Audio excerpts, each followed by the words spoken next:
Bengali study গাইডের পক্ষ থেকে সকলকে স্বাগত। আজ তোমাদের একটি জনপ্রিয় নাটক পাঠ করে শোনাব। নাটকটি হল উইলিয়াম শেক্সপিয়ারের লেখা ওথেলো। ভেনিসের পথে দুই বন্ধুকে বাক্যালাপ করতে করতে পথ পাড়ি দিতে দেখা যাচ্ছে। তাদের একজন রূপসী যুবতী দেশদিমনার পাণিপ্রার্থী যুবক, আর দ্বিতীয়জন তার বন্ধু ইয়াগো, ভেনিসের সামন্ত রাজের পতাকাবাহী। রডারিগো ধমকের সুরে বলল, যাও, বাজে বকো না। আমার রক্ত মাথায় উঠে গেছে। জলের মতো দু হাতে টাকা ওড়াচ্ছ, কাজের বেলায় অষ্টরম্ভা।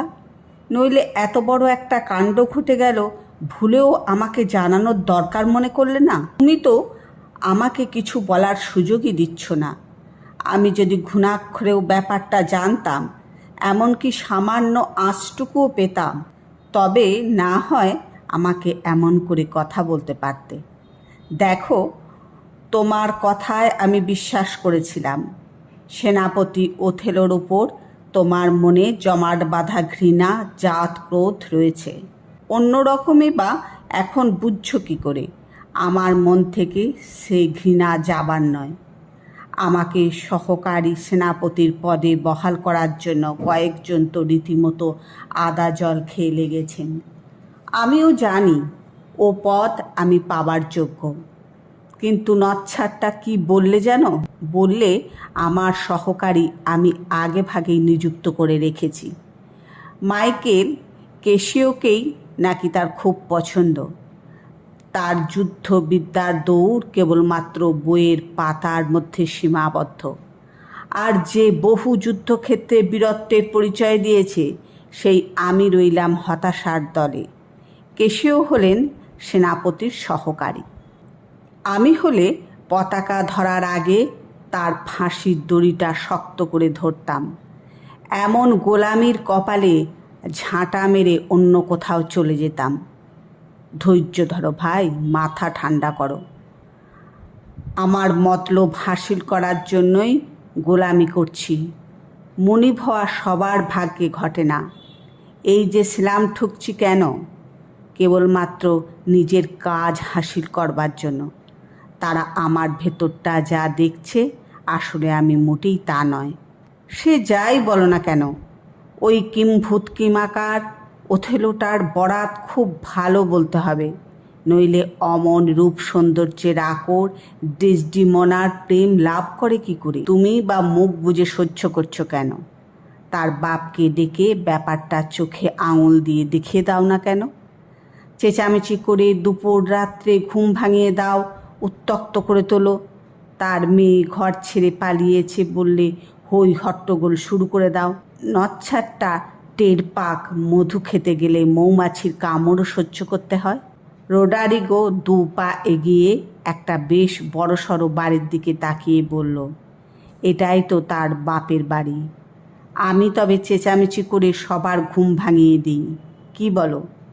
হ্যাঁ, গলা ছেড়ে চেঁচাও। রাত্রে বাড়িতে আগুন লাগলে মানুষ যেমন গলা ছেড়ে চেঁচায়, তেমনি হট্টগোল শুরু করো। রডারিগো মুহূর্ত মাত্র দেরি না করে চিৎকার জুড়ে দিলেন, আগুন, আগুন, তাড়াতাড়ি আসুন, আগুন লেগেছে, বাড়িতে চোর ঢুকেছে, উঠুন উঠুন, চোর ঢুকেছে। বারান্দায় আবছা অন্ধকারে কার মুখ যেন দেখা গেল। রডারিগো ও ইয়াগো পরস্পর মুখ চাওয়াচাই করতে লাগলো। বারান্দা থেকে বৃদ্ধ ব্রাহ্মণ চিৎকার করে জিজ্ঞাসা করলো, কি হয়েছে? কার বাড়ি আগুন লেগেছে? কোথায় চোর? রডারিগো বললেন, মশাই, খুব তো নাক ডাকিয়ে ঘুমোচ্ছেন। বলি, বাড়ির লোকজন সবাই বাড়িতেই আছে তো, নাকি কারো খোঁজ খবরই রাখেন না? ব্রাহ্মণ বলল, তোমরা কারা বাবা? রডারিগো বলল, নাম বললে চিনতে পারবেন না আমাদের। আমরাই প্রতিবেশী, মনে করতে পারেন।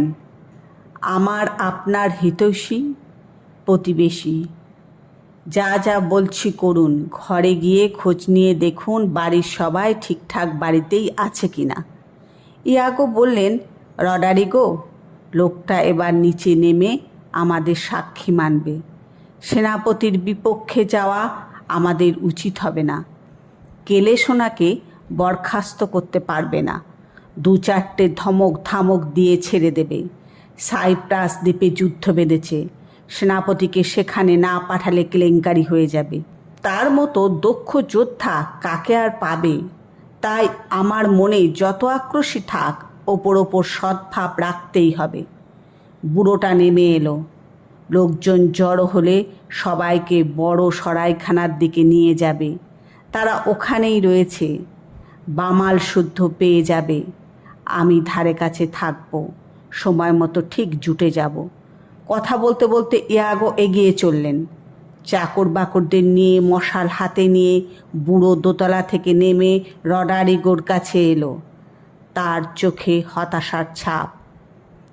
কাঁপা কাঁপা গলায় বলল, ঠিকই বলেছ বাবা, আমার মেয়ে পালিয়েছে, ঘর খালি। কি সর্বনাশ হলো আমার! কি বললে? সেই কালো ভামটার সঙ্গে আমার মেয়ে পালিয়েছে? মেয়ে যে আমার সঙ্গে এমন বিশ্বাসঘাতকতা করবে কে জানত? এ যে রীতিমতো অভাবনীয় ব্যাপার। একটা কথা বাবা, তোমার কি মনে হয় রডারিগো, এদের বিয়ে কি ইতিমধ্যেই হয়ে গেছে? রডারিগো তাচ্ছিল্যস্বরে বললেন, কে জানে মশাই, একটা অঘটন ঘটার আঁচ পেয়ে আপনাকে জানিয়ে দেয়া কর্তব্য মনে করেছি, তাই ছুটে এলাম। এখন আপনি বুঝুন গে, বিয়ে হয়েছে না কি হয়েছে? বৃদ্ধ মাথা চাপড়াতে লাগলো। হায় ঈশ্বর, এও কপালে ছিল! শেষ পর্যন্ত আমার বুকের রক্ত বিদ্রোহ করল। কোথায় গেছে, কোন দিকে গেছে বলতে পারো রডারিগো? রডারিগো এবার বললেন, আশা করি তাদের হদিশ দিতে পারবো। আপনি এক কাজ করুন, কিছু গাট্টা গোট্টা লোক নিয়ে আমার সঙ্গে চলুন।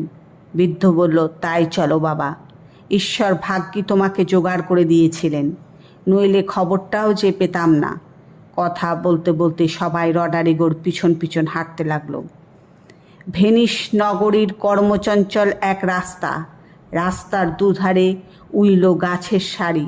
পশ্চিম আকাশের গায়ে বিদায়ী সূর্যের শেষ রক্তিম আভাটুকু এখনো নিঃশেষে মিলিয়ে যায়নি। দূরের গাছের ফাঁকে আলো আঁধারির খেলা চলছে। রাস্তার বাঁকের মুখে দুজন যুবা পুরুষকে বাক্যালাপ করতে দেখা যাচ্ছে। তার একজন হলেন আমাদের সুপরিচিত ইয়াগো, আর দ্বিতীয়জন সেনাপতি ওথেলো। ইয়াগো চোখের তারায় কৃত্রিম ক্ষোভের ছাপ এঁকে বেশ ঝাঁঝালো গলায় বললেন, দেখুন, যুদ্ধ করতে গিয়ে অনেক মানুষ মরেছে বটে, কিন্তু ফোন দিয়ে এটে খুন করতে মন ওঠে না। তবুও ইচ্ছা হয় বুড়োটাকে একবারে খতম করে দিতে পারলে হয়তো মনের জ্বালা নিভত। বললে বিশ্বাস করবেন না, নচ্ছারটা আবার মুখ বেঁকিয়ে বেঁকিয়ে আপনার নিন্দা করে। যাক, একটা কথা জিজ্ঞাসা করছি, আপনি কি বিয়েটা চুকিয়ে ফেলেছেন? আপনার শ্বশুরমশাই আসলে খুবই গণ্যমান্য ও প্রভাবশালী ব্যক্তি কিনা আপনাকে জব্দ করতে তার এতটুকু বেগ পেতে হবে না। ওথেলো তাচ্ছিল্যস্বরে বলল, উনি যা খুশি করুন, আমি ভাবছি না।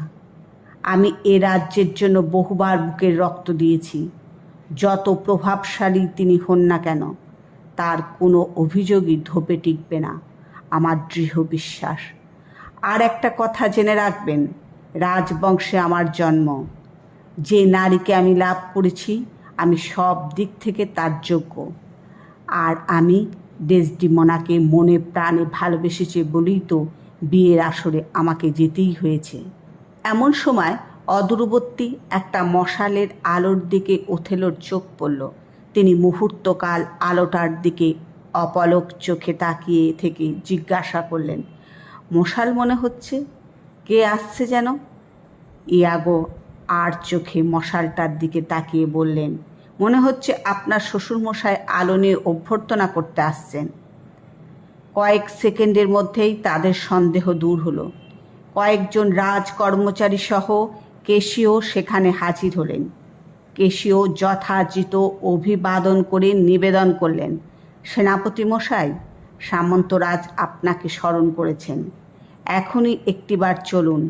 মনে হচ্ছে সাইপ্রাস দ্বীপের অদ্ভুত কোনো সমস্যা নিয়ে আলোচনা করবেন। নৌবাহিনী থেকে ক্রমান্বয়ে 10-12 জন দূত এসেছেন। বহু সভ্য মন্ত্রণা সভায় জড়ো হয়েছেন। ওথেলো ব্যস্ততা প্রকাশ করে বললেন, ঠিক আছে, একটু অপেক্ষা করো, এক্ষুনি তোমার সঙ্গে যাত্রা করছি। ওথেলো ভিতরের দিকে পা বাড়ালে কেশিও প্রায় ফিসফিসিয়ে ইয়াগোকে জিজ্ঞাসা করলেন, আচ্ছা ভায়া, সেনাপতি মশাই এখানে কি করছেন বুঝলাম না তো। ইয়াগো ঠোঁটের কোণে কুট হাসির রেখা ফুটিয়ে তুলে বললেন, আরে ভায়া, তোমার সেনাপতি মশাই যে বিয়ে থা করে নতুন সংসার পেতেছেন, খবর পাওনি? কেশিও বিস্ময় প্রকাশ করে বললেন, বিয়ে? কাকে?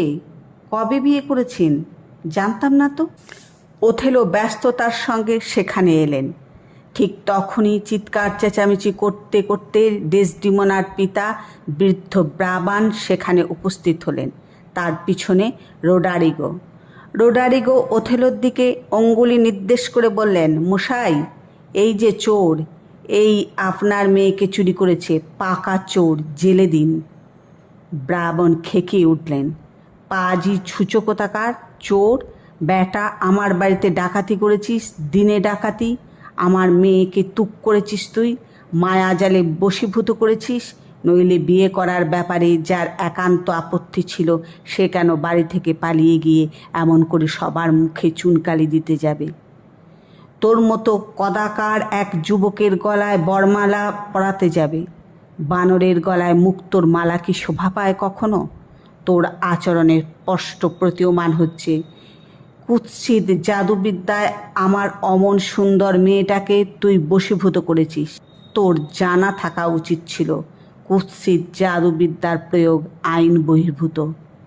প্রহরীগণ, বন্দি করো একে।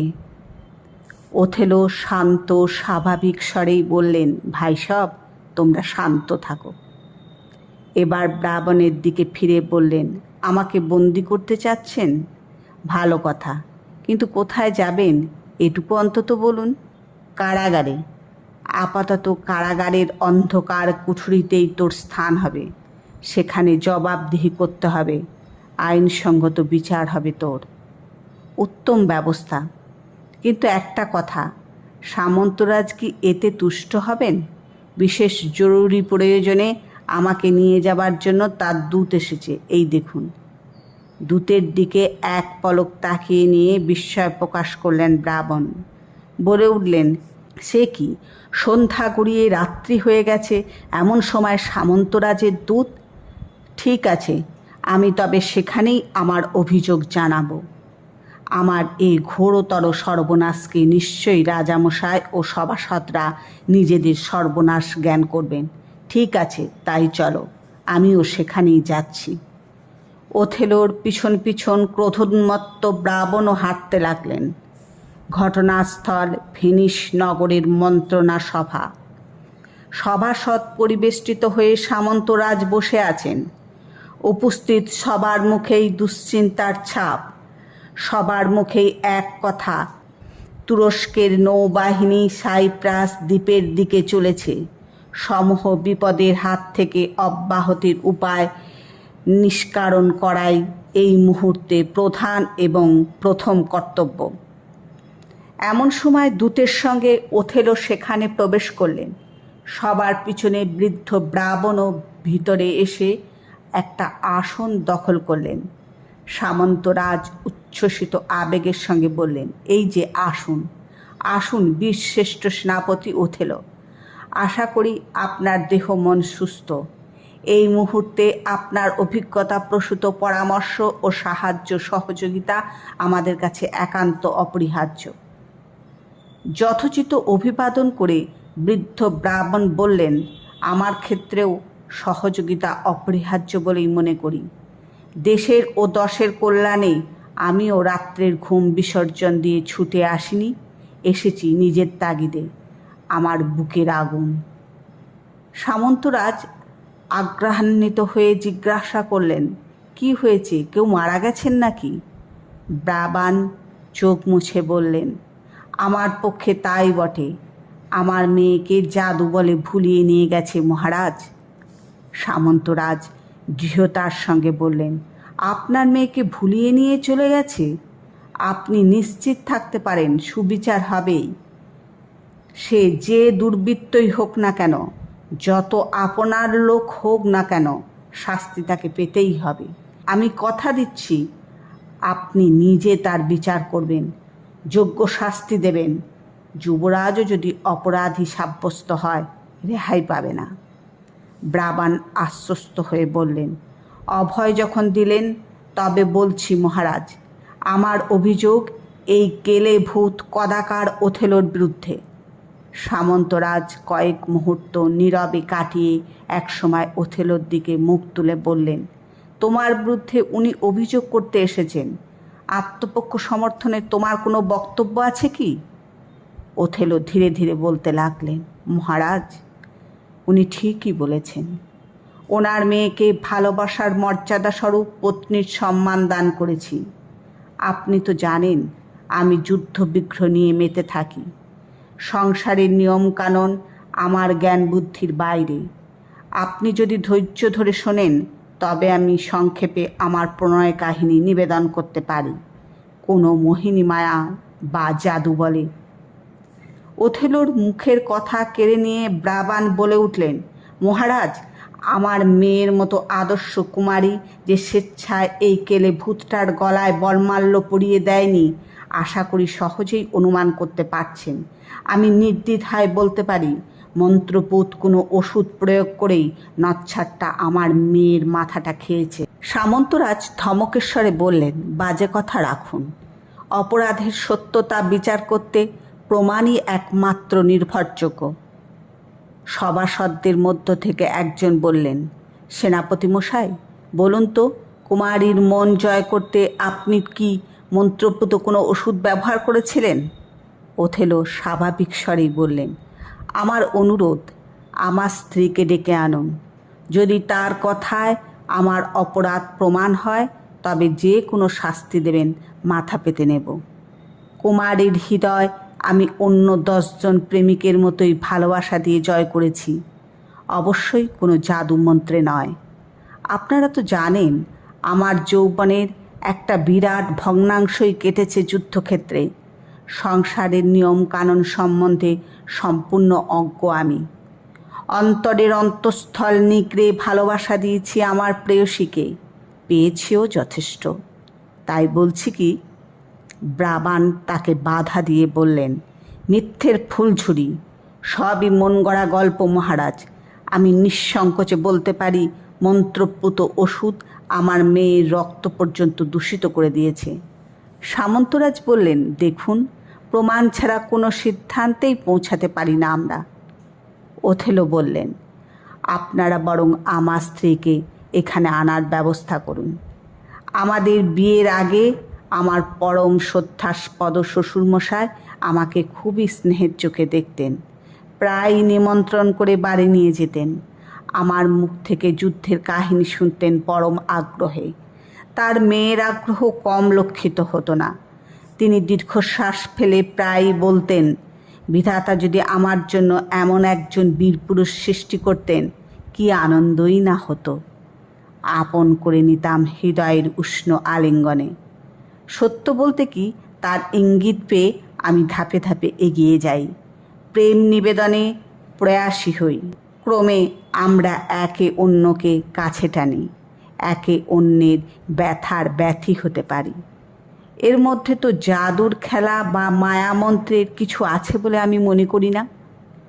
এমন সময় পরিচারিকার সঙ্গে ডেসডিমোনা সেখানে উপস্থিত হলেন। ব্রাবান 2 পা এগিয়ে সামন্তরাজের কাছে আবেদন রাখলেন, মহারাজ, আমার একমাত্র মেয়ে ডেসডিমোনা হাজির। আপনারা তার মুখ থেকে কিছু শুনুন, আমার অনুরোধ। এবার মেয়ের দিকে ফিরে বললেন, বাছা, বলো তো, এখানে উপস্থিত সবার মধ্যে কার প্রতি তোমার কর্তব্য অধিক? ডেসডিমোনা শান্ত স্বাভাবিক স্বরে বক্তব্য রাখলেন, আমার কর্তব্যকে দ্বিভাগে বিভক্ত দেখতে পাচ্ছি। তুমি আমার জন্মদাতা, সুশিক্ষার মাধ্যমে লালন পালন করেছ আমাকে। এতদিন শুধুমাত্র তোমার কন্যাই ছিলাম আমি। আজ ওই দেখো আমার পতিদেবতা দাঁড়িয়ে রয়েছেন। তাই বলতে হচ্ছে, নারীর কর্তব্য পালন করতে গিয়ে তোমার চেয়ে শ্রেষ্ঠ বলে তাকে গণ্য করি। যে কোনো নারীর কাছে স্বামী প্রভু দেবতারূপে পূজ্যাস্পদ। ব্রাবান দীর্ঘশ্বাস ফেলে বললেন, মহারাজ ও সভাসদগণ, আজ আমি স্বীকার করতে বাধ্য হচ্ছি, আত্মজ সন্তানের চেয়ে পোষ্যপুত্র বা কন্যার শতগুণ শ্রেয়। ওহে কালবীর, তুমি আমার অজ্ঞাতসারে যে রত্ন নিয়েছ, আমি স্বেচ্ছায় তোমার হাতে তুলে দিচ্ছি। সামন্ত রাজার দিকে ফিরে বললেন, মহারাজ, আমার আর কোনো বক্তব্য নেই। আপনাদের অমূল্য সময়ের কিছুটা আমি নষ্ট করলাম বলে দুঃখিত। সামন্তরাজ বললেন, আপনারা জানেন তুর্কিরা প্রবল বিক্রমে সাইপ্রাস দ্বীপের দিকে এগিয়ে চলেছে। সেনাপতি ওথেলো, তাদের এই অভিযান ব্যর্থ করতে তুমিই যোগ্যতম প্রতিনিধি। রাজ্যের মঙ্গলের কথা বিবেচনা করে তোমার এখনই শত্রুর আক্রমণ প্রতিহত করতে অগ্রসর হওয়া উচিত মনে করি। মহারাজ, জানেনই তো, সুখসজ্জার চেয়ে সংকটময় মুহূর্তের প্রতি আমার আকর্ষণ বেশি। আমার ওপর অর্পিত তুর্কিদের আক্রমণ প্রতিহত করার দায়িত্ব আমি সানন্দে মাথা পেতে নিচ্ছি। আমার স্ত্রী রক্ষণাবেক্ষণের ব্যবস্থা করুন। এই মুহূর্তে এটাই আমার একমাত্র কাম্য।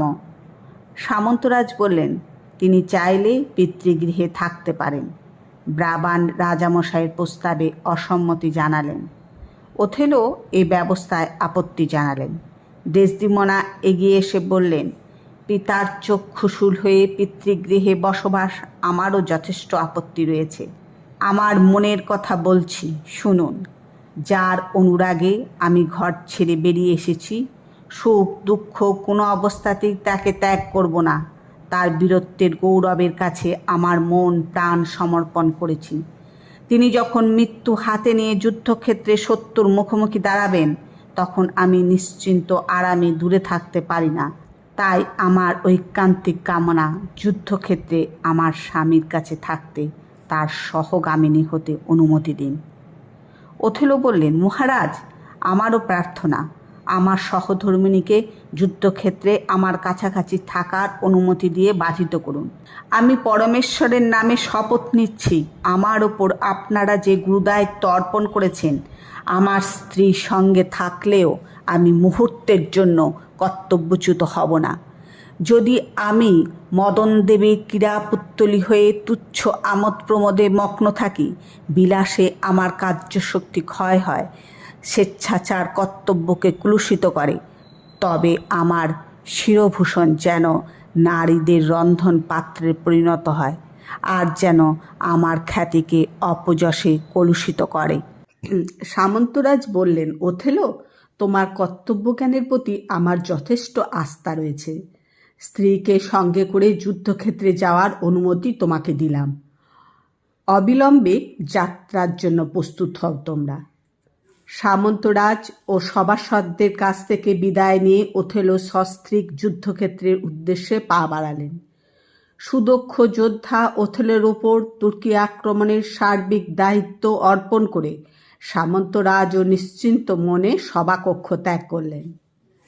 সামন্তরাজের কাছ থেকে বিদায় নিয়ে ওথেলো রাজপথে নামলেন। ইয়াগো এক গাল হেসে তার সামনে গিয়ে দাঁড়ালেন। ওথেলো ঠোঁটের কোণে হাসির রেখা ফুটিয়ে তুলে বললেন, বন্ধু ইয়াগো, তোমার উপর দায়িত্ব দিতে চাই। তুমি যদি অনুগ্রহ করে আমার স্ত্রীকে সাইপ্রাসে পৌঁছে দাও, বড়ই উপকার হয়। 1 ঘন্টার মধ্যেই আমাদের রওনা হতে হবে। পারিবারিক আলাপের আর সুযোগ পাব না। রাজি হয়ে যাও বন্ধু। ইয়াগোর কাছে অনুরোধ রেখে ওথেলো ডেসডিমোনাকে নিয়ে শিবিরের দিকে হাঁটতে লাগলেন। রডারিগো ধারে কাছে গা ঢাকা দিয়েছিলেন। ওথেলো চলে গেলে গোপন অন্তরাল থেকে বেরিয়ে শয়তানের মতো ঠোঁট বেঁকিয়ে হেসে ইয়াগোর সামনে এসে উপস্থিত হলেন। তাকে দেখেই ইয়াগো উচ্ছ্বাস প্রকাশ করে বলে উঠলেন, বন্ধু, সুযোগ হাতের মুঠোর মধ্যে। এখন চাই টাকা, প্রচুর টাকা। টাকা হলেই কাজ হাসিল করতে পারবে। রোডারিগো চোখের তারায় বিস্ময়ের ছাপ এঁকে বললেন, টাকা? টাকা দিয়ে কি হবে? বুঝছি না তো। হ্যাঁ, টাকা হলেই বাজি মাত করতে পারবে। তুমি দেখে নিও, তোমার ইঙ্গিত রূপসী দীর্ঘদিন ওই কেলে ভূতটার উপর আকর্ষণ রাখতে পারবে না। অচিরেই তার মোহ কেটে যাবে। বুদ্ধির পাল্লাটা ভারী করতে চাই টাকা। আর তোমরা যাকে প্রেম প্রেম খেলা বলো, তা কিন্তু রক্তের ব্যামো ছাড়া কিছুই নয়। তোমাকে আত্মজন মনে করে বুকে টেনে নিয়েছি। তোমার সামান্যতম উপকার করতে পারলেই জীবন ধন্য জ্ঞান করব। তাই বলছি কি, টাকা জোগাড় করো, আমাদের সঙ্গে যুদ্ধক্ষেত্রে চলো। নচ্ছার কেলে ভূত ওথেলোর উপর আমার বিজাতীয় ক্রোধ রয়েছে, জানোই তো। আমি আবারও বলছি, ডেসদিমোনার মতো রূপসী যুবতী দীর্ঘদিন তার কাছে বাঁধা থাকতে পারে না, কিছুতেই না। তুমি সর্বদাই তার কাছে কাছে থাকবে, প্রিয় পাত্র হয়ে ওঠার চেষ্টায় ব্রতী হবে। উল্লসিত হয়ে রোডারিগো বললেন, তবে এক কাজ করা যাক। আমার নামে যে সম্পত্তি রয়েছে বিক্রি করে অর্থ সংগ্রহ করে ফেলি, কি বলো বন্ধু? তাই করো।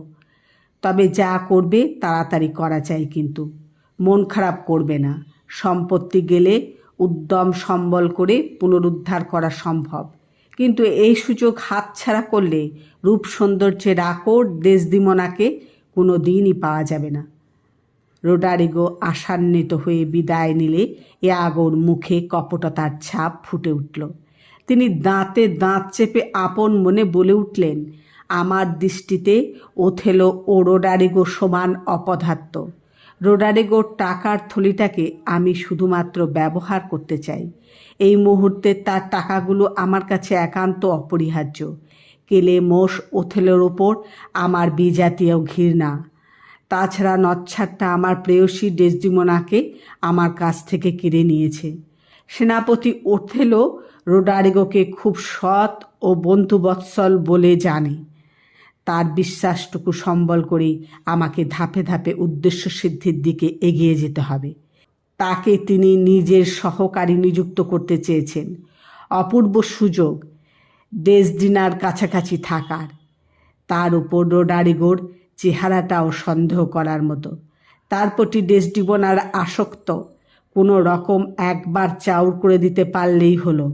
সাদাসিধে মনের মানুষ ওথেলো, তার মনে সন্দেহ সঞ্চার করা আমার পক্ষে খুবই সহজ হবে।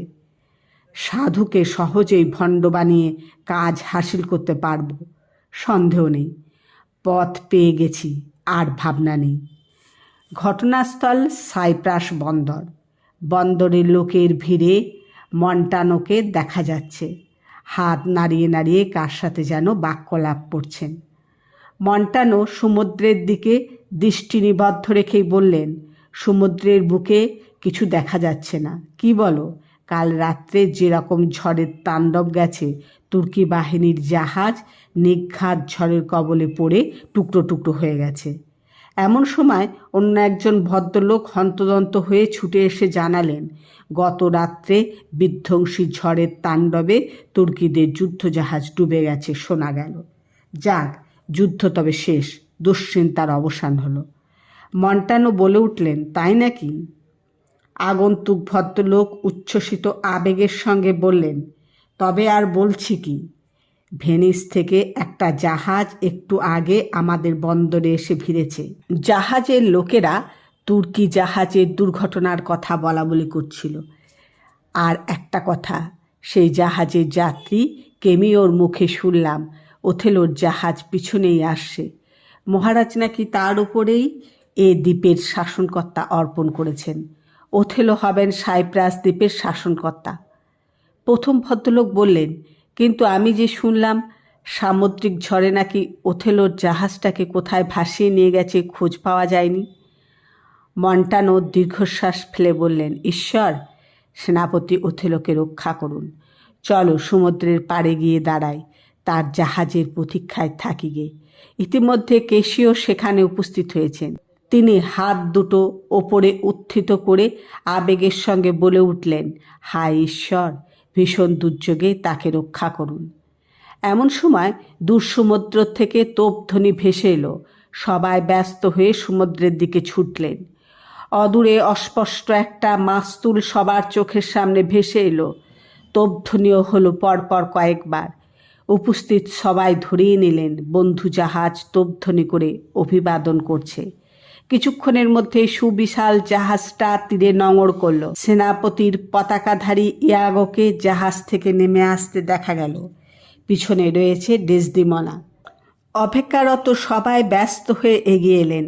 জাহাজ থেকে নেমে ডেসডিমোনা কেশিওকে জিজ্ঞাসা করলেন, তোমাদের সেনাপতি কোনো খবর জানো কি? ওনার জাহাজ তো আমাদের পিছন পিছনে আসছিল, কি করে যে ছাড়াছাড়ি হয়ে গেল বুঝতে পারলাম না। ডেসডিমোনার কথা শেষ হতে না হতেই আবার কোলাহল শুরু হয়ে গেল। জাহাজ? ওই ওই যে মাস্তুল দেখা যাচ্ছে, আরও একটা জাহাজ তীরের দিকে এগুচ্ছে। আবার তোপধ্বনি শোনা গেল। আবারও বন্ধু জাহাজ আসছে, সন্দেহ নেই। ডেসডিমোনা কেশিওকে বললেন, চলো আমরা এগিয়ে যাই, অভ্যর্থনা করার জন্য তৈরি হই গে। ওথেলো জাহাজ কুলে ভিড়ল। ওথেলো সিঁড়ি বেয়ে নিচে নেমে এলেন। ডেসডিমোনাকে সামনে দেখে উচ্ছ্বসিত আবেগের সঙ্গে বলে উঠলেন, প্রিয়তমে, তুমি তবে আমার আগেই পৌঁছে গেছো। তোমাকে কাছে পেয়ে কি যে আনন্দ হলো বুঝিয়ে বলতে পারবো না। ইয়াগো আপন মনে বলতে লাগলেন, ব্যাটা কেলে ভূত কোথাকার, শীঘ্রই তোমাকে কঠিন শাস্তি দেব। ওথেলো উপস্থিত সবাইকে লক্ষ্য করে বললেন, আমাদের যুদ্ধ ইতিমধ্যেই শেষ হয়ে গেছে, চলো আমরা দুর্গের দিকে যাই। কথা বলতে বলতে ওথেলো ডেসডিমোনাকে ও পরিচারিকাকে এগিয়ে দিলেন। এবার ইয়াগো সুযোগ বুঝে বললেন, আজ রাত্রে সহকারী সেনাপতি কেল্লায় পাহারায় নিযুক্ত থাকবে। আসল কথা, মেয়েরা চিরকালই সৌন্দর্যের পূজারী, কিন্তু ওই কেলে ভূত পিশাচটার রূপ তো তাকে বেশি দিন মুগ্ধ রাখতে পারবে না। এক সময় তার মায়া মোহ কেটে যাবে, ওথেলোর প্রতি বীতশ্রদ্ধ হয়ে পড়বেন। তোমার সব দায়িত্ব আমার উপর দিয়ে নিশ্চিন্ত থাকতে পারো। তোমাকে দেশ থেকে যখন নিয়ে এসেছি তখন দায়িত্ব অস্বীকার করব না। আজ রাত্রে তোমার কাজ হচ্ছে তাকে পাহারা দেয়া। সহকারী তোমাকে চেনে না, আমি কাছাকাছি থাকব। তুমি যে কোনো ছুতো করে তাকে রাগিয়ে দেবে। লোকটা কিন্তু হঠাৎ মাথা গরম করে ফেলে। তোমাকে ঘা কতক দিয়ে দেওয়াও তার পক্ষে কিছুমাত্র বিচিত্র নয়। রোডারিগো নীরবে ইয়াগোর পরামর্শগুলো শুনছিলেন।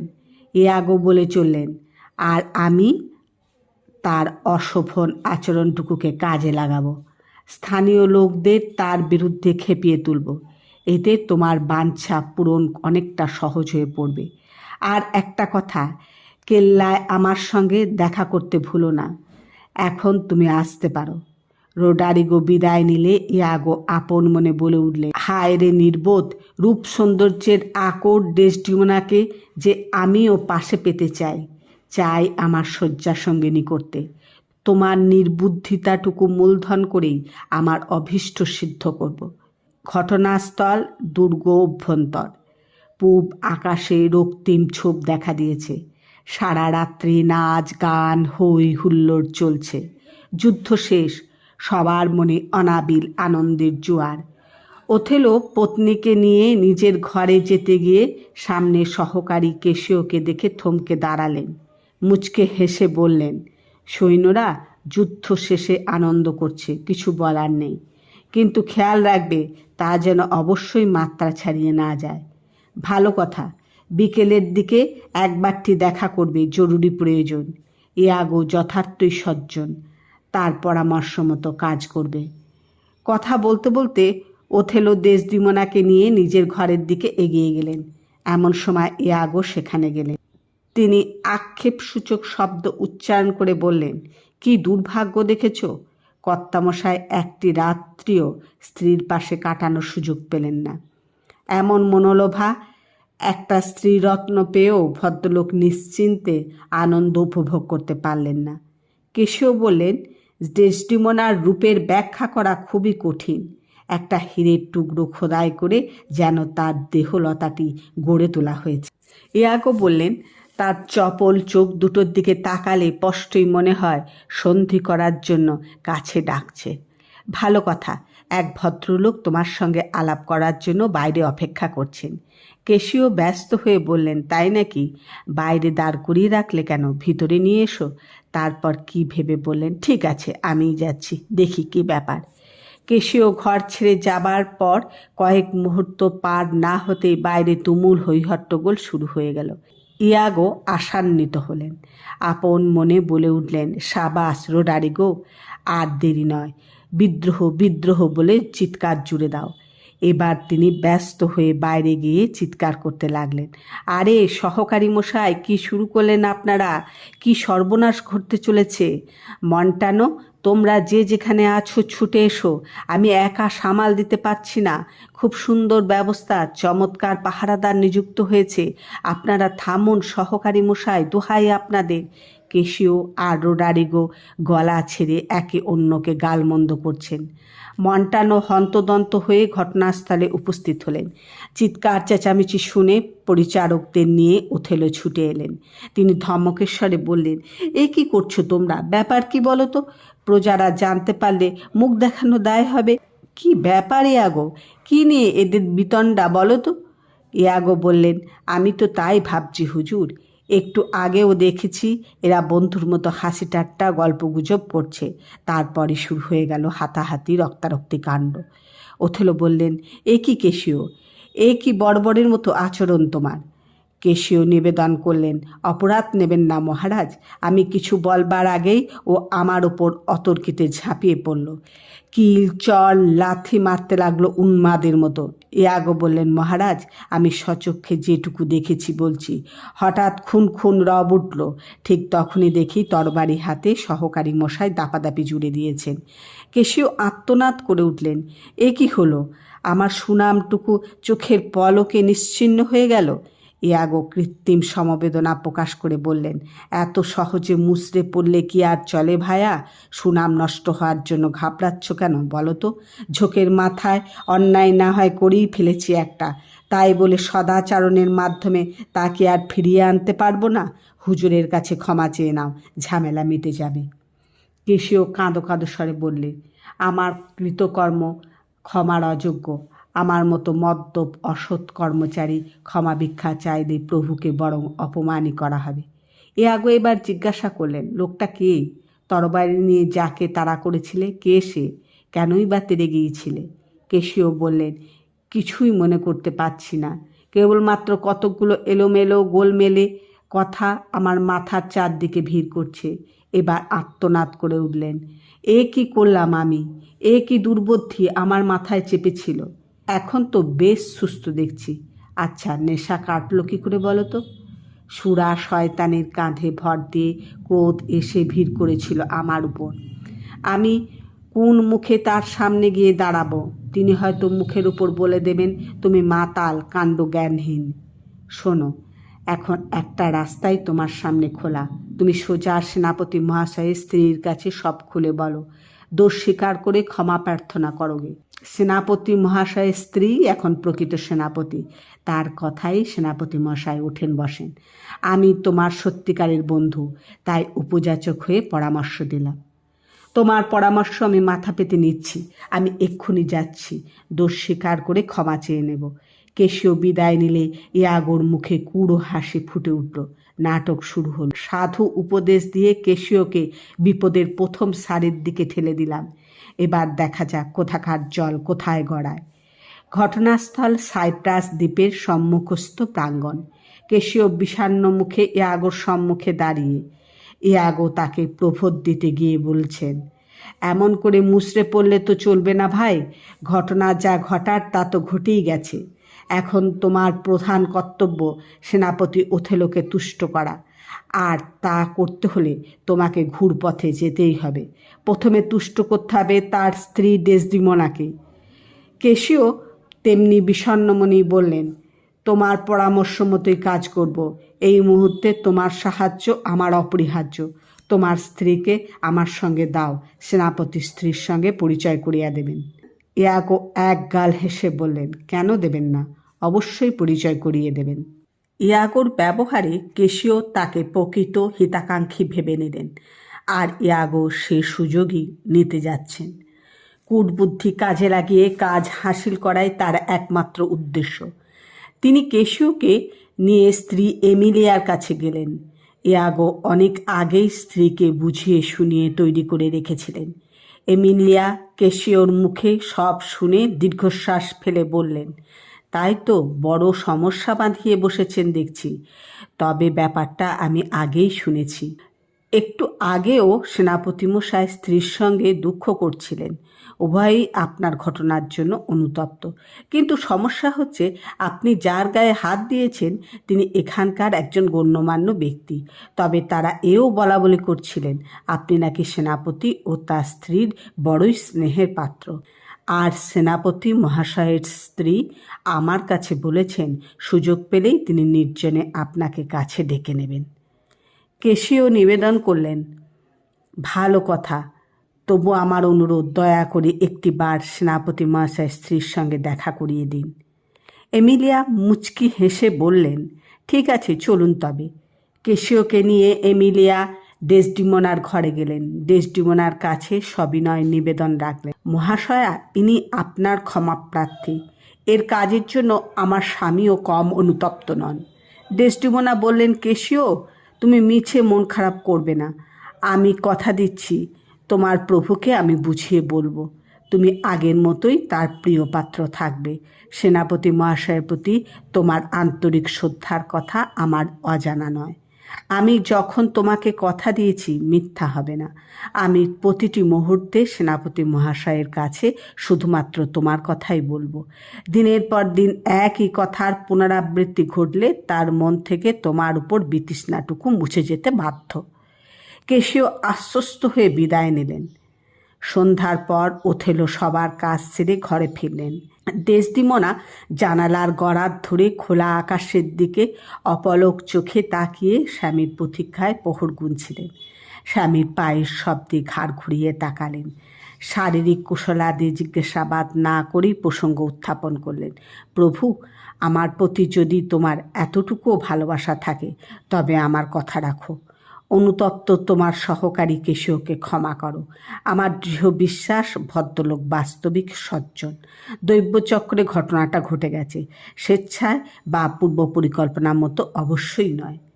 ওথেলো মুচকি হেসে বললেন, ব্যাপারটা তোমাকে বড়ই ভাবিয়ে তুলেছে দেখছি। ঠিক আছে, আমি এক সময় তাকে ডেকে।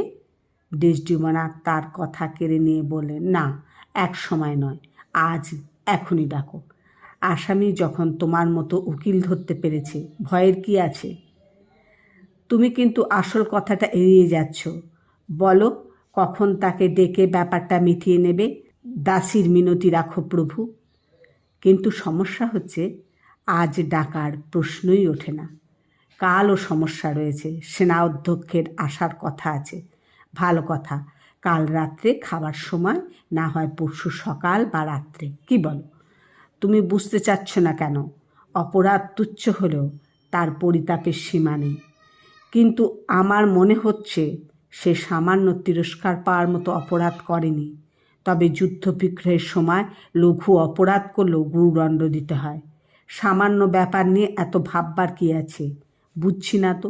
তুমি যদি গুরুতর কোনো ব্যাপারের জন্য আমাকে এমন করে অনুরোধ করতে, মুখ ফিরিয়ে থাকতে পারতাম কি? ইতিপূর্বে যখনই তোমার দোষের কথা তার কাছে বলেছি, সে তোমার হয়ে আমাকে কত বুঝিয়েছে। তাই বলছি কি, তুমি তাকে ডেকে ব্যাপারটা মিটিয়ে নাও, আবার কাজে বহাল করো। প্রিয়ে, তুমি আমাকে ভুল বুঝো না, এটুকু আমার প্রার্থনা। আর কেশিওর কথা যদি বলো, তার যেদিন ইচ্ছা আবার কাজে লাগতে পারে। আমার ভিক্ষা চাওয়ার অর্থ তোমার কর্তব্য সম্বন্ধে সচেতন করিয়ে দিচ্ছি। তোমার ভালো মন্দের সঙ্গে যে আমারও সম্পর্ক জড়িয়ে রয়েছে প্রভু। ডেসডিমোনা বিদায় নিয়ে চলে গেলেন। এমন সময় অন্য দরজা দিয়ে ইয়াগো ঘরে ঢুকে ওথেলোকে অভিবাদন করে বললেন, প্রভু, যদি অভয় দেন তবে একটা কথা জিজ্ঞেস করছি। আপনার সঙ্গে কর্ত্রীর যখন প্রথম পরিচয় হয়, তাতে কেশিওর কোনো ভূমিকা ছিল কি? ওথেলো মুচকি হেসে বললেন, হ্যাঁ, ছিল। সে কখনো আমার দূত হয়ে তার কাছে গেছে, আবার কখনো তার দূতলি করতে আমার কাছে ছুটে এসেছে। কিন্তু এ কথা জিজ্ঞেস করছো কেন? বটে, কথাটা কোনো রকম ছুড়ে দিয়ে ভুরু কোচকালেন। ব্যাপারটা ওথেলোর নজরে এল না। অনুসন্ধিৎসু দৃষ্টিতে ইয়াগোর দিকে তাকিয়ে তিনি বললেন, কি ব্যাপার বলো তো? তোমার চোখের তারায় যেন গূঢ় রহস্যের ছাপ ফুটে উঠেছে। বিয়ের আগে কেশিও আমার মনের কথা সব জানত। শোনার পরই তোমার মধ্যে কেমন ভাবান্তর লক্ষ্য করেছি। তোমার মাথায় যেন কোনো কদর্য ভাব কাজ করছে। তোমার সততায় আমার আস্থা আছে, তাই তোমার মতো সৎ ও ধর্মভীরু লোকের মধ্যে। ইয়াগো তার কথা কেড়ে নিয়ে বললেন, প্রভু, আমি হলফ করে বলতে পারি কেশিও প্রকৃতই সৎ ও মহানুভব। আর একটা কথা, যার চেহারা ভালো তার ভেতরটাও ভালো হওয়া দরকার। কেশিওর ভেতর ও বাইরে সমান, আমার দৃঢ় বিশ্বাস। ওথেলো চোখের তারায় জিজ্ঞাসার ছাপ ফুটে উঠল। তিনি আগ্রহান্বিত হয়ে বললেন, আমার যেন কেমন মনে হচ্ছে ইয়াগো। তোমার কাছে আমার একটাই অনুরোধ, তোমার কিছু বক্তব্য থাকলে খুলে বলো, গোপন করার চেষ্টা করো না। ইয়াগো আচমকায় একটা ধাক্কা খেলেন যেন। নিজেকে কোনো রকম সামলে নিয়ে বললেন, আমাকে ক্ষমা করবেন, এ আদেশ করবেন না। আমি অকপটে স্বীকার করছি, আমার কুটির মন কেবল অপরের ছিদ্রান্বেষণ করে বেড়ায়, নির্দোষীকেও দোষী মনে করে। তাই আমার অনুরোধ, আপনি বিচক্ষণ, আমার মতো খুঁতখুঁতে লোকের কথায় বিশ্বাস করবেন না। এতে আমার শিষ্টতা রক্ষা হবে না, আপনার অশান্তি শুধু বাড়বে। এসব কথার অর্থ কী বলো, খুলে বলো ইয়াগো, সংশয় দূর করো। ইয়াগো হাত কচলে নিবেদন করল, প্রভু, আমি জানি কেবল সুনামই মানুষের জীবনের সবচেয়ে বড় কাম্য। বলো বলো ইয়াগো, তোমার মনের কথা আমাকে জানতেই হবে। না, সে অনুরোধ করবেন না দয়া করে।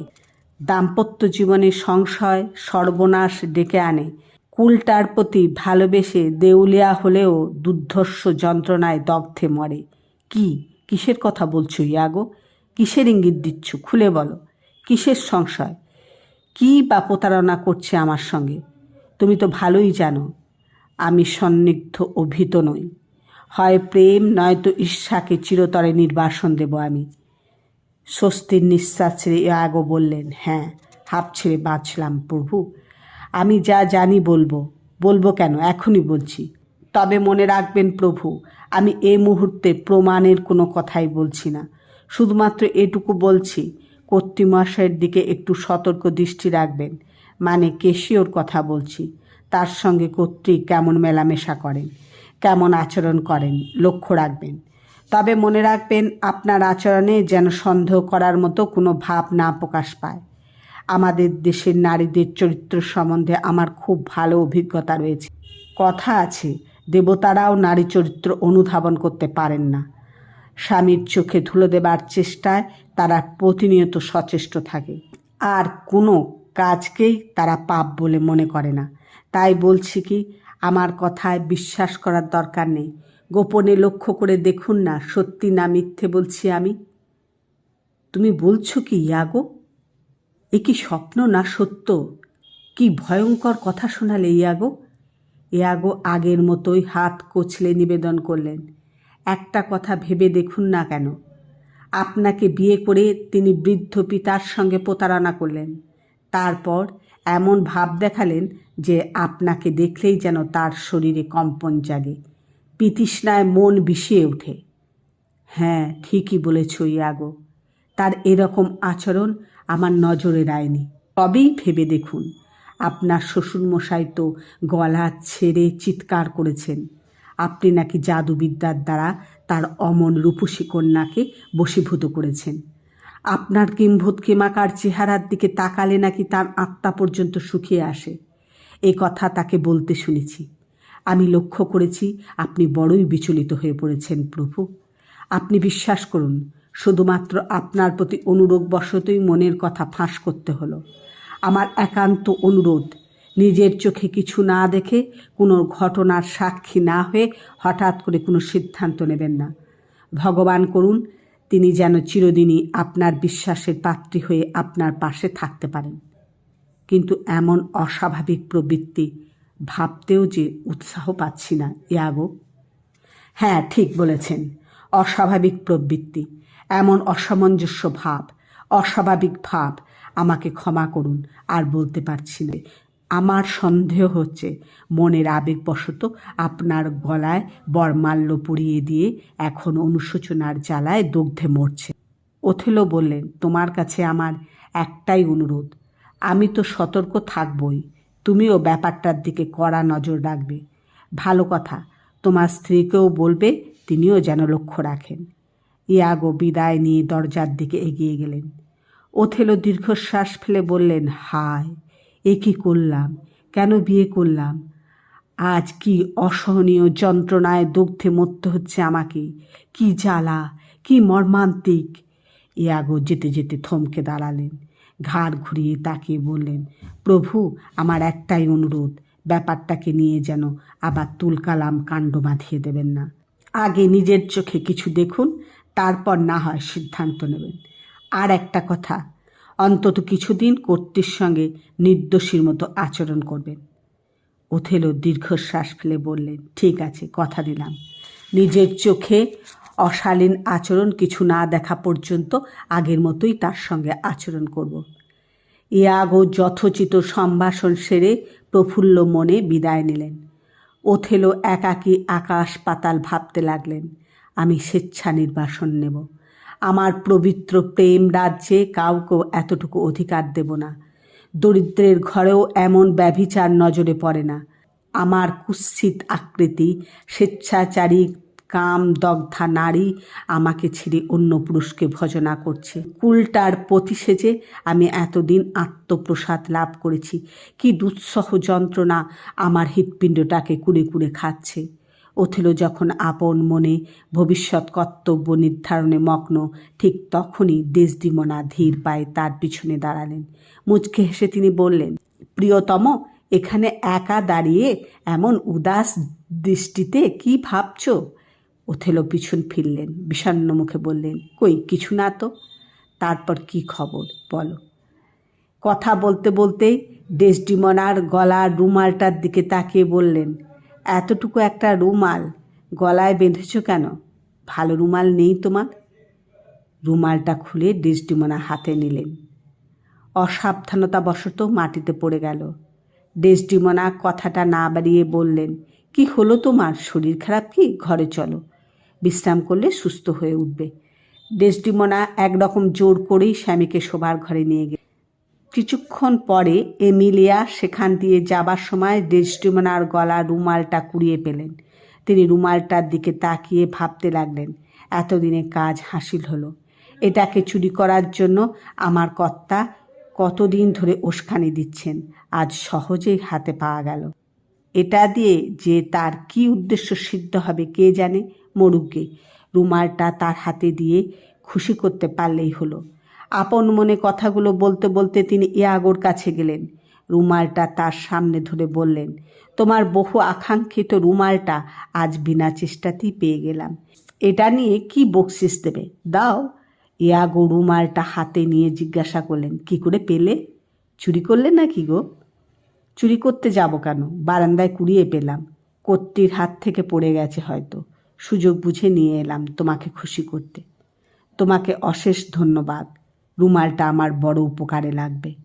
এমিলিয়া বিদায় নিলে ইয়াগো মুহূর্তমাত্র সময় নষ্ট না করে দ্রুত পায়ে কেশিওর ঘরের দিকে হাঁটতে লাগলেন।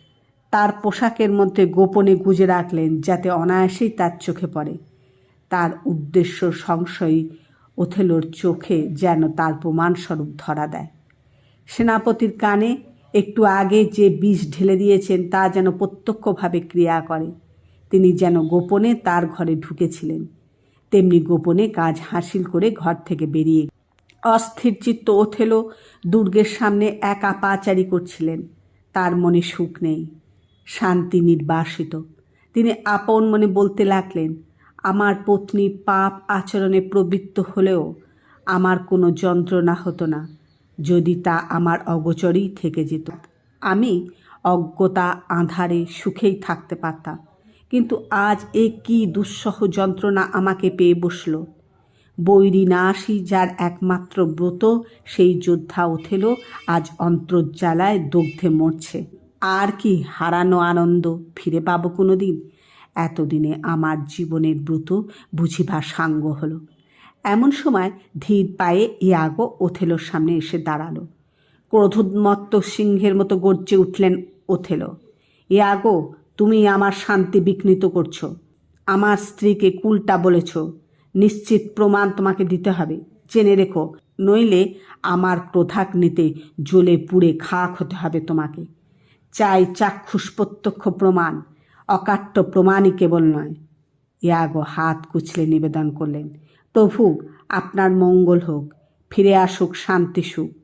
আমার খুব শিক্ষা হয়েছে, কাউকে আর বন্ধু ভেবে উপকার করতে যাব না। কথা বলতে বলতে তিনি 2 পা এগিয়ে গেলেন। ওথেলো বাধা দিয়ে বললেন, না, যেও না। তোমাকে এতদিন আমি সজ্জন বলেই জানতাম। যদি অলিক কুৎসার সৃষ্টি করে আমার শান্তির অপমৃত্যু ঘটিয়ে থাকো, কঠিন কঠোর শাস্তি পেতে হবে তোমাকে। মনে থাকে যেন, কাউকেই আর বন্ধু বলে মনে করব না। প্রেম প্রীতি সবই দেখছি চরম অপরাধ। প্রভু, এখন দেখছি আমি একটা মহামূর্খ। যার জন্য চুরি করলাম সেই দেখছি চোর বলে গালমন্দ করছে। আমি লক্ষ্য করছি সর্বনাশা ক্রোধে আপনি উন্মত্ত প্রায়। প্রভু, আপনি কি দ্বিধাদ্বন্দ্বের হাত থেকে মুক্তি পেতে চান স্বচক্ষে তাদের প্রেমালাপ দেখে? একটা কথা, আপনার আন্তরিকতার টানে যখন একবার এগিয়ে পড়েছি, ফিরে যাওয়া অসম্ভব। দেখুন, সম্প্রতি আমি একদিন কেশিওর বিছানায় শুয়েছিলাম। সে ছিল আমার পাশে শুয়ে। সে ঘুমিয়ে ঘুমিয়ে স্পষ্ট বলেছিল, ডেসডিমোনা, প্রিয়তমে আমার, আমাদের গুপ্ত প্রেমের কথা যেন কিছুতেই ফাঁস না হয়। হায় রে অভিশপ্ত নিয়তি, কেন তোমাকে কালো মোষ্টার হাতে তুলে দিল? কি নিষ্ঠুর, কি নির্মম কাজ! ওথেলো আর্তনাদ করে উঠলেন, চুপ কর, চুপ কর ইয়াগো। উহ, কি নির্মম! আমি আর সহ্য করতে পারছি না ইয়াগো। হোক স্বপ্ন, এই স্বপ্ন যে সত্যির পুনরাভিনয়, আর তা মনে ঘোর সন্দেহের উদ্বেগ করছে। কিন্তু তারপর যদি সামান্য প্রমাণও পাওয়া যায়, তবে তার সত্যতা যাচাই করা যেতে পারে, আর ক্ষীণ প্রমাণকে দৃঢ়তর করে তোলে। ওথেলো গর্জে উঠ, দেখ ইয়াগো, সামান্যতম প্রমাণ পেলেও আমি কুলটাকে টুকরো টুকরো করে ছাড়ব, দেখে নিও। চাক্ষুষ প্রমাণ ছাড়া আর কোনো সিদ্ধান্ত নেওয়াই ঠিক হবে না। এমনও তো হতে পারে তিনি সম্পূর্ণ নির্দোষ। একটা কথা, আপনার স্ত্রীর হাতে লতা পাতা আঁকা একটা রুমাল কোনোদিন দেখেছিলেন কি? শুধুমাত্র দেখাই নয়, আমি সেরকম একটা রুমাল তাকে উপহার দিয়েছিলাম। কিন্তু হঠাৎ একথা জিজ্ঞেস করছো কেন বলো তো? কেশিওকে আজ সকালে দাড়ি সাফ করতে দেখলাম ঠিক এরকমই একটা রুমাল দিয়ে, ভারী সুন্দর, চোখে লাগার মতনই বটে। যদি আপনার স্ত্রী অন্য কোনো রুমালও হয়ে থাকে, তবে ব্যাপারটা খুবই গুরুত্বপূর্ণ, স্বীকার করতেই হবে। হে বন্ধু, আর তিলমাত্র সংশয় রইল না। আমার মনে প্রাণে সে কুলটার প্রতি বিদ্বেষ সঞ্চারিত হোক। উত্তেজিত হবেন না, ধৈর্য ধরুন, দয়া করে মাথা ঠান্ডা রাখার চেষ্টা করুন। ধৈর্যের বাঁধ ভেঙেছে আমার ইয়াগো। তোমার অনুরাগ আমাকে মুগ্ধ করেছে। তোমার উপর এই মুহূর্তে বিশ্বস্ত কাজের দায়িত্ব দিতে চাচ্ছি। আজ থেকে 3 দিনের মধ্যে খবর দেবে সে বিশ্বাসঘাতক প্রতারক আর জীবিত নয়। ইয়াগো হাত কচলে নিবেদন করলেন, তা দেব প্রভু, কিন্তু একটা কথা মনে রাখবেন, নারী বধে গৌরবের চেয়ে অগৌরবই বেশি। কুলটা রমণীর উচ্ছনে যাওয়াই উচিত। চল নিরারায় গিয়ে কর্তব্য নির্ধারণে প্রবৃত্ত হই। আজ থেকে তুমি হবে আমার পরামর্শদাতা। ইয়াগো মুচকি হাসলেন, হাত কোচকে বললেন, আমি তো চিরদিনই আপনার কৃতদাস। ওথেলো আর মুহূর্ত মাত্র সময় নষ্ট না করে ইয়াগোকে নিয়ে পাশের বাগানের উদ্দেশ্যে পা বাড়ালেন। ডেসডিমোনা পরিচারিকাকে দিয়ে কেশিওর কাছে খবর পাঠালেন তিনি যেন একটিবার তার সঙ্গে দেখা করেন, আর এও বলে দিলেন তিনি সেনাপতি মহাশয়ের কাছে তার হয়ে তদবির করেছেন, ভয়ের কিছু নেই, সব ঠিক হয়ে যাবে। পরিচারিকা দায়িত্ব পালন করতে চলে গেল। এমিলিয়াকে বারান্দায় দেখতে পেয়ে ডেসডিমোনা তাকে কাছে ডাকলেন। আক্ষেপ করে বলতে লাগলেন, এ কেমন হলো বলো তো এমিলিয়া? রুমালটা যে কোথায় ফেললাম কিছুই মনে করতে পারছি না। ওনার প্রেমের প্রথম উপহার আমি হারিয়ে ফেললাম। অন্য কেউ হলে হয়তো অন্য রকম সন্দেহ করে বসতেন। আমাকে খুবই ভালোবাসেন, এটুকুই যা ভরসা। তার জন্মস্থানে সর্বপাপহর সূর্যদেবের প্রখর প্রভাব, তার নির্মল কিরণ তাকেও নির্মলতর করে তুলেছে। তাই তো অমন পবিত্র মন তিনি পেয়েছেন এমিলিয়া। এমন সময় দূর থেকে ওথেলোকে আসতে দেখা গেল। এমিলিয়া ব্যস্ত হয়ে ডেসডিমোনার কাছ থেকে বিদায় নিলেন। ওথেলো কাছে আসতেই ডেসডিমোনা আবদারের স্বরে বললেন, আসুন, শরীর কেমন এখন? কেশিওকে ক্ষমা না করা পর্যন্ত আমি ছাড়ছি না। আমি তাকে ডেকে পাঠিয়েছি, তার কথা সে নিজের মুখেই বলবে।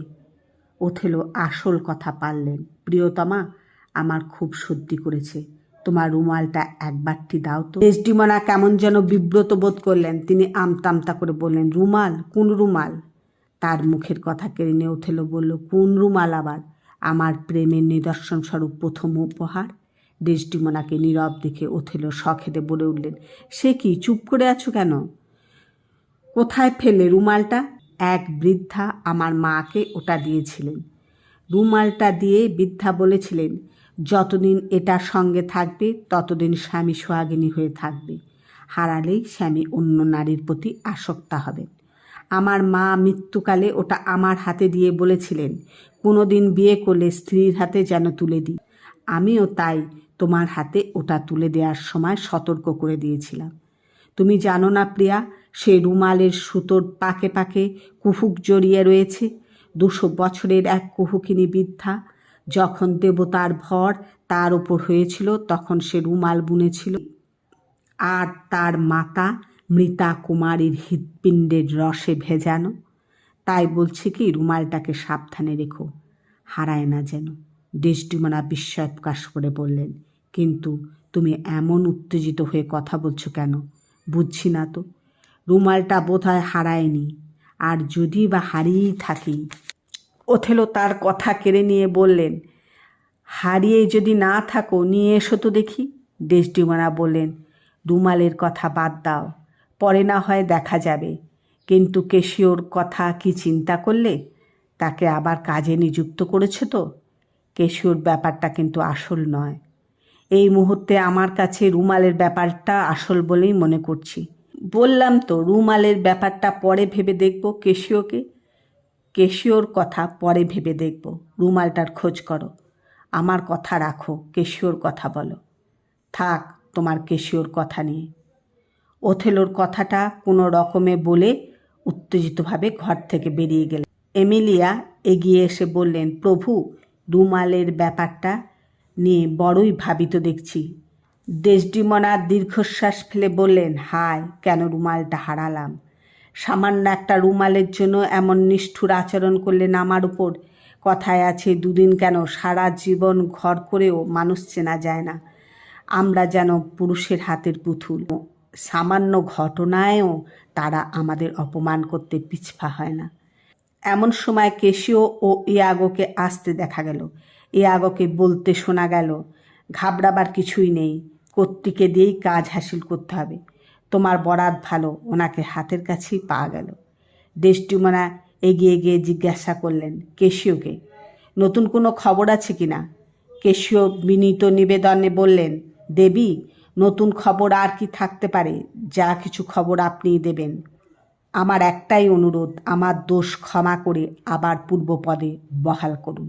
আমি যদি আন্তরিক শ্রদ্ধা ভক্তি দিয়ে আপনাদের সেবা করে থাকি, তবে যাতে আপনাদের দয়া থেকে বঞ্চিত না হই সে ব্যবস্থা করুন। ডেসডিমোনা তাকে আশ্বাস দিতে গিয়ে বললেন, কেশিও, তোমার বিনম্র আচরণে আমার, বিশেষ করে আমি বড়ই প্রীত, কিন্তু আমি এখন যথেষ্ট অসহায় বোধ করছি। তোমার প্রভুর ওপর আমার আধিপত্য ইদানিং লোপ পেয়েছে বলেই আমার বিশ্বাস। আমার দিক থেকে এতটুকুও দোষ নেই। তোমার হয়ে যতদূর বলার আমি প্রভুকে বলেছি। ধৈর্য ধরো, আমি সুযোগ পেলে আবারও বলবো। তাছাড়া তুমি নিজেও হয়তো লক্ষ্য করেছ, রাগে গজগজ করতে করতে তিনি ঘর থেকে বেরিয়ে গেলেন। ইয়াগো বললেন, হ্যাঁ, আমিও লক্ষ্য করেছি, কিন্তু সামান্য কারণে তো তিনি রেগে এমন কাঁই হতে পারেন না। ডেসডিমোনা বললেন, তুমি একবারটি খোঁজ নিয়ে দেখো তো, এমন কি ঘটনা ঘটল যার জন্য তার এমন আকস্মিক ভাবান্তর ঘটল? আমি এক্ষুনি যাচ্ছি। ব্যাপারটা তো আমার সুবিধের মনে হচ্ছে না। কথা বলতে বলতে ইয়াগো ব্যস্ত পায়ে ঘর থেকে বেরিয়ে গেলেন। ডেসডিমোনা ও এমিলিয়া তাকে অনুসরণ করলেন। কেশিও নীরবে দাঁড়িয়ে কর্তব্য নির্ধারণ করতে লাগলেন। এমন সময় তার প্রিয়তমা বান্ধবী বিয়াঙ্কা সেখানে এলেন। তাকে দেখেই কেশিও বলে উঠলেন, তুমি এখানে? আমি তো তোমার কাছেই যাচ্ছিলাম। যাক, তোমাকে পেয়ে ভালোই হলো। কথা বলতে বলতে পকেট থেকে বিশেষ রুমালটা বের করে রিয়াঙ্কার সামনে মেলে ধরে এবার বললেন, তোমাকে একটা কাজ করতে হবে বিয়াঙ্কা। এই রুমালটার মতো আর একটা রুমাল তোমাকে তৈরি করে দিতে হবে। বিয়াঙ্কা ঠোঁটের কোণে দুষ্টুমির ছাপ এঁকে বললেন, কি ব্যাপার, নতুন করে কোথাও টোপ ফেলেছ নাকি? কোন নতুন প্রণয়িনী রুমালটা উপহার দিয়েছে নাকি? তাই তো ভাবছি। কেন কেন কদিন ডুব মেরেছিলে দেখাটি পর্যন্ত নেই। তুমি মিছেই সন্দেহের জ্বালায় ভুগছ প্রিয়ে। ঠিক আছে, তুমি এখন যাও। আমাকে সেনাপতি মহাশয়ের সঙ্গে দেখা করতে হবে। ঠিক আছে, আমাকে একটু এগিয়ে দেবে তো? বললাম তো, আমাকে এখানেই অপেক্ষা করতে হবে। সেনাপতি মশাই এদিকেই আসবেন। তুমি বাড়ি যাও, আমি পরে দেখা করব। ওথেলো ও ইয়াগো মন্ত্রণা কক্ষে একান্তে বাক্যলাপে মগ্ন। ওথেলোকে বড়ই ভাবিত দেখা যাচ্ছে। তাঁর চোখে মুখে দুশ্চিন্তার ছাপ। চতুর ইয়াগো ধীর পদক্ষেপে উদ্দেশ্য সিদ্ধির পথে এগোচ্ছেন। বিচক্ষণতা ও অভিজ্ঞতার দ্বারা তিনি ওথেলোর মনে নিজের স্থান পাকা করে নিয়েছেন। দিনের পর দিন ছলে বলে কৌশলে কেশিওর বিরুদ্ধে তার কানে বিষ ঢেলে চলেছেন। তিনি সুযোগ বুঝে বললেন, প্রভু, কেশিও আপনার কদর্য চেহারার সুযোগের সদ্ব্যবহার করেছে, আপনার সর্বনাশের চূড়ান্ত করে ছেড়েছে। এমন পাষণ্ডের অভাব নেই যারা স্ত্রীলোকের মন পাওয়ার জন্য নাছোড়বান্দা হয়ে ঘুরে বেড়ায়। এমন জঘন্য কাজ নেই যা তারা করতে পারে না। তাই বলছি কি, কেশিও উদ্দেশ্য সিদ্ধি করতে গিয়ে একটু আধটু নীচতার পরিচয় দেবে। আশ্চর্য কি? ওথেলো আঘ্রান্বিত হয়ে বললেন, কি? পরিষ্কার করে বলো ইয়াগো। প্রভু, পরিষ্কার করে আর কি বলবো?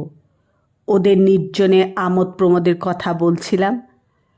ওথেলোর মুখে বিষাদের ছায়া নেমে এলো। তিনি কোনো রকমে উচ্চারণ করলেন, কি বললে? নির্জনে আমোদ প্রমোদ? কার সঙ্গে? আমার স্ত্রীর সঙ্গে? প্রভু, সঙ্গেই বলুন আর যাই বলুন, আপনি যে ভাষায় খুশি বলতে পারেন, ব্যাপারটা আসলে একই। ওথেলো উদ্ভ্রান্তের মতো পায়চারি করতে করতে বললেন, কি আমার স্ত্রীর সঙ্গে আমোদ প্রমোদ? ফাঁসি। আগে ফাঁসি কাঠে ঝুলুক, তারপর প্রমাণের চিন্তা করা যাবে ইয়াগো। রুমাল, আদর, আলিঙ্গন আমি আর ভাবতে পারছি না। পাপিষ্ট কেশিওকে আমি ফাঁসিতে ঝুলিয়ে মনের জ্বালা নেভাবো। ইয়াগোর ঠোঁটে কুড়ো হাসির রেখা ফুটে উঠল। তিনি আপন মনে বলে উঠলেন, হ্যাঁ, ওষুধে কাজ হচ্ছে। শিরায় শিরায় গরল ধারা বইয়ে দিতে পেরেছি। সরল বিশ্বাসী নির্বোধগুলো এমনি করে অপরের শিকার হয়ে দগ্ধে মরে। এবার ওথেলোর দিকে ফিরে বললেন, কুলটার পতিকে প্রভু বলে সম্বোধন করলে অপমান করা হয় ইয়াগো। কেশিও কী সব কথা স্বীকার করেছে বলো তো ইয়াগো। প্রভু, আমার একটাই অনুরোধ, মনুষ্যত্ব বিসর্জন দেবেন না। শুধুমাত্র আপনিই নন, কত লোক কলঙ্কিত শয্যাকে পবিত্র মনে করে আপনার মতোই আত্মতৃপ্তি লাভ করছে। আমি অন্তত এমন স্ত্রৈণ হচ্ছি না। সবার আগে জানতে চাইব, আমার স্ত্রী সতী কি অসতী। আমার সঙ্গে আমার স্ত্রী যে রকম আচরণ করবে, কড়ায় গণ্ডায় শোধও পাবে তেমনি। তোমার বিচক্ষণতার প্রশংসা করতেই হয় ইয়াগো। প্রভু, একটা কথা, এক্ষুনি কেশিও আমার কাছে আসার কথা। আপনি কিছুক্ষণ আড়ালে গিয়ে অপেক্ষা করুন। আড়াল থেকে তার কথাবার্তা ভাবভঙ্গি ভালো করে লক্ষ্য করবেন। আমি কৌশলে তার পেটের কথা বের করে নেব। কোথায়, কখন, কেমন করে, কতবার আপনার স্ত্রীর সঙ্গে তার গোপনে দেখা হয়েছিল, আবার কবে তাদের গুপ্তলীলা শুরু হবে, সবই কৌশলে জেনে নেব। আপনি খালি গোপন অন্তরালে থেকে তার ভাবভঙ্গিটুকু লক্ষ্য করবেন।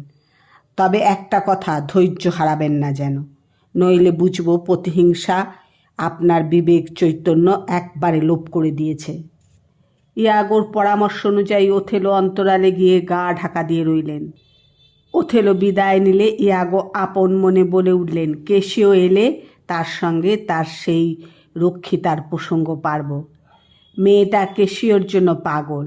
তাদের একটাই রোগ, অনেককে নাচিয়ে নিয়ে বেড়ায়, কিন্তু নিজে মজে একজনের সঙ্গে। তার কথা উঠলে কেশিও একবারে আহ্লাদে গদগদ হয়ে পড়ে। সে যত হাসবে, ঢং করবে, সেনাপতি গোপন অন্তরাল থেকে তত ফোঁসফোঁস করবে। বেকুবটা উল্টো বুঝে অন্তর্জ্বালায় দগ্ধে মরবে। এমন সময় কেশিও পূর্ব পরিকল্পনা মতো ইয়াগোর কাছে এলেন। ইয়াগো তাকে দেখেই সউল্লাসে বলে উঠলেন, এসো এসো বন্ধু। তারপর কাজ কত দূরে গেল। কেশিওকে নির্বাক দেখে এবার বললেন, কর্ত্রীর সঙ্গে এত মাখামাখি, অথচ কাজটুকু হাসিল করতে পারছ না। আচ্ছা ভায়া, তোমাকে পুনর্বহল করার ভার যদি তোমার প্রণয়নীর একার উপর থাকতো, কত সহজে ঝামেলা চুকে যেত বলো তো। কেশিও বললেন, সে হতচ্ছাড়ির কথা আর বলো না ভাই। কোন মেয়ে যে পুরুষকে তলে তলে এত ভালোবাসতে পারে? আগে কোনো দিন দেখিনি, যে যাকে বলে একবারে মন উজাড় করে ভালোবাসা। শুধু কি তাই, কত সুহাগ, কত কান্না, জাপটাজাপটি, হা হা হা, ভাষায় বোঝানো যায় না। ওথেলো গোপন অন্তরালে দাঁড়িয়েই ফুঁসতে লাগলেন, ওকে নিয়ে আমার ঘরে গিয়েছিল, ওরে দুর্বৃত্ত পামর। কেশিও এবার বললেন, না, ওর সঙ্গ আমাকে ত্যাগ করতেই হবে। কিন্তু কে কার সঙ্গে সম্পর্ক ছিন্ন করে, ছাড়তে চাইলেই কি ছেড়ে দেয়া যায়? তাঁর প্রেমিকা বিয়াঙ্কা অভাবিতভাবে সেখানে উপস্থিত হলেন। তিনি কেশিওর কাছে এসে সেই বিশেষ রুমালটা এগিয়ে বললেন, তোমার পিছন পিছন ঘুরতে আমার বইই গেছে। যমরাজ চান তো সুগন্ধি তোমার পিছন পিছন ঘুরুন। তোমার প্রেমিকার উপহার তুমি রাখো। আমাকে বোকা পেয়ে বুঝিয়ে দিলে কার রুমাল তুমি জানো না। পথে কুড়িয়ে পাওয়া রুমাল নিয়ে কেউ এমন আদিক্ষেতা করে জানতাম না। তোমার প্রাণেশ্বরীর রুমাল তাকে ফিরিয়ে দাওগে, আমি পারবো না এটার মতো আরেকটা রুমাল তৈরি করে দিতে। রুমাল ছুঁড়ে ফেলে দিয়ে রাগে ফোঁসফোঁস করতে করতে বিয়াঙ্কা চলে গেল। ওথেলো রুমালটার দিকে অপলক চোখে তাকিয়ে সখেদে বলে উঠলেন, হায়, এই তো আমার সেই রুমাল। কুলটা নারী তবে কেশিওকেই আমার দেয়া রুমালটা দিয়েছে। পণ্ডিতেরা তবে ঠিকই বলেন, নারী ছলনা। ইয়াগো রসিকতার স্বরে বললেন, কেশিও, এখন না হয় তার প্রতি তোমার প্রেমের ভাটা পড়েছে, কিন্তু এক সময় তো ওই তোমার চোখের মণি ছিল। যাও, রাগ করে চলে গেলে যে। পরে তোমার সঙ্গে দেখা করব, কিছু জরুরি কথা আছে। ইয়োগো রসিকতার স্বরে বললেন, কেশিও, এখন না হয় তার প্রতি তোমার প্রেমে ভাটা পড়েছে, কিন্তু এক সময় তো ওই তোমার চোখের মণি ছিল। যাও, রাগ করে চলে গেলে যে। পরে তোমার সঙ্গে দেখা করব, কিছু জরুরি কথা আছে। কথা বলতে বলতে ধরতে গেলে জোর করেই কেশিওকে পাঠিয়ে দিলে। কেশিও চলে গেলে ওথেলো গোপন অন্তরাল থেকে বেরিয়ে প্রকাশ্যে এলে ইয়াগো বললেন, প্রভু, কি বুঝলেন? ওথেলো গর্জে উঠলেন, বলো, কি করে বিশ্বাসঘাতকটাকে বধ করব? প্রভু, রুমালটা চিনতে পেরেছেন তো? আর সামান্যতম সন্দেহ আছে কি? আর আপনার আহাম্মক স্ত্রীর উপর হতচ্ছাড়াটার ভাবভঙ্গির বহরটা দেখেছেন কি? রুমালটা তিনি দিলেন প্রেমিককে, আর তিনি সেটা তার প্রেমিকাকে দিয়ে দিলে। তুমি দেখে নিও ইয়াগো, তিলে তিলে দুরাত্মাকে মৃত্যু আস্বাদন করবে, আর আমার পত্নী নারী রত্ন সুধার আধার। প্রভু, মিছে আর ওনার কথা তুলে নিজের মনটাকে বিষিয়ে তুলবে না। হ্যাঁ, ঠিকই বলেছ, জাহান্নামে যাক সে কামান্ধ নারী, নরকে তিলে তিলে পচুক। যে রাজদারের দাসত্ব করার যোগ্য, সে কি সম্রাটের শয্যা সঙ্গিনী হয়ে তুষ্ট হতে পারে? কিন্তু কি করি, অমার্জনীয় অপরাধ করলেও তাকে যে মন থেকে মুছে ফেলতে পারছি নে। প্রভু, তাই যদি হয় তবে তাকে নিঃশর্ত পরোয়ানা লিখে দিন। তিনি খুশি মতো চলাফেরা করুন, সব দোষ হাসি মুখে মেনে নিন, সমস্যা মিটে যাক। ছি, এ কি বলছো ইয়াগো? এ কি কুৎসিত কথা? পাপিয়সী ব্যভিচারিণীকে নিয়ে মনের সুখে ঘর করতে পরামর্শ দিচ্ছ তুমি? নইলে বিষ প্রয়োগ করে। না ইয়াগো, বিষ নয়। যে শয্যা সে কলঙ্কিত করেছে সেই শয্যায় তাকে গলা টিপে মারব আমি। উচ্ছ্বাস প্রকাশ করে ইয়াগো বলে উঠলেন, চমৎকার, অপরাধের উপযুক্ত শাস্তি। আর কেশিওর দায়িত্ব আমার উপর ছেড়ে দিন। দুপুর রাত্রে এসে সব কথা আপনাকে জানিয়ে যাব। উদ্ভ্রান্ত প্রায় ওথেলো দুর্গের অভ্যন্তরে একাকী পায়চারি করছেন। এমন সময় এমিলিয়া এসে যথোচিত সম্ভাষণ জানিয়ে বলছেন, প্রভু আমাকে স্মরণ করেছেন? ওথেলো থমকে দাঁড়িয়ে বললেন, হ্যাঁ, বিশেষ প্রয়োজনে তোমাকে কষ্ট দিতেই হলো। ভালো কথা, তোমার কর্ত্রীর ব্যাপারে চারিদিকে কানাঘুষো হচ্ছে, শুনেছ নিশ্চয়? তোমার চোখে কখনো কিছু পড়েছে? না, পড়েনি। সন্দেহ করেনি কোনো দিন? তুমি তো তাদের একত্রে দেখেছ। হ্যাঁ, তা দেখেছি বটে, কিন্তু কোনো দৃশ্য চোখে পড়েনি আমার। আর একটা কথা, কখনো কোন ছলে তোমাকে ঘর ছেড়ে বাইরে যেতে বলেনি? যেমন মনে করো হাত পাখা বা তুচ্ছ কোনো জিনিস নিয়ে আসার জন্য তোমাকে বাইরে পাঠিয়ে নির্জনতা খোঁজেনি? না, তেমন কিছু মনে পড়ছে না তো প্রভু। একটা কথা বিশ্বাস করুন, ঠাকুরানী নিষ্পাপ। আপনার যদি নেহাতি কোনো সন্দেহ থাকে মন থেকে মুছে ফেলে দিন। যদি কোনো দুর্জন আপনার কানে এসব কথা দিয়ে থাকে, নরকগামী হোক। ঠিক আছে, তোমার কর্ত্রীকে একবারটি পাঠিয়ে দাও। এমিলিয়া ঘর ছেড়ে গেলে অস্থির চিত্ত ওথেলো আবার পাচারি করতে লাগলেন। কয়েক মুহূর্তের মধ্যেই ডেসডিমোনা ঘরে ঢুকে বললেন, আমাকে ডেকেছ? ওথেলো তার দিকে ফিরে বললেন, হ্যাঁ, কাছে এসো। আমি তোমার মুখ থেকে শুনতে চাই তুমি নিরপরাধিনী। প্রভু, আমার অন্তর্যামী জানেন। হ্যাঁ, অন্তর্যামী জানেন তুমি ভ্রষ্টা, ব্যভিচারিণী। আমি ভ্রষ্টা, ব্যভিচারিণী? আমি কার সঙ্গে বলতে পারো?